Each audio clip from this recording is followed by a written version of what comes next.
खबर दें आपको, काबिश अली जो कि एक मशहूर सियासी पार्टी की तरफ से सूबाई असम्बली की सीट पर इलेक्शन में हिस्सा ले रहे हैं, उनकी बीवी को अगवा कर लिया गया है। ताबिश रो मत। अगले स्टेशन पर पुलिस की पार्टी पहुंची। एक हल है मेरे पास, जिससे इज्जत भी बच जाएगी, गया माल भी वापस आ जाएगा और हमदर्दी का वोट अलग से पड़ेगा।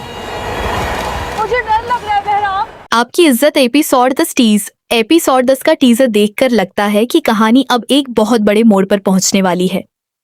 इस बार हालात मजीद खराब होते नजर आ रहे हैं। एक तरफ सच सामने लाने की कोशिश जारी है, जबकि दूसरी तरफ कुछ ऐसे वाक़ात हो रहे हैं जो सबको परेशान कर देंगे। टीजर में एक खबर, घर के अंदर होने वाली कशीदगी और कुछ हैरानकुन मनाजिर ये इशारा दे रहे हैं कि आने वाले एपिसोड में एक बड़ा फैसला होने वाला है।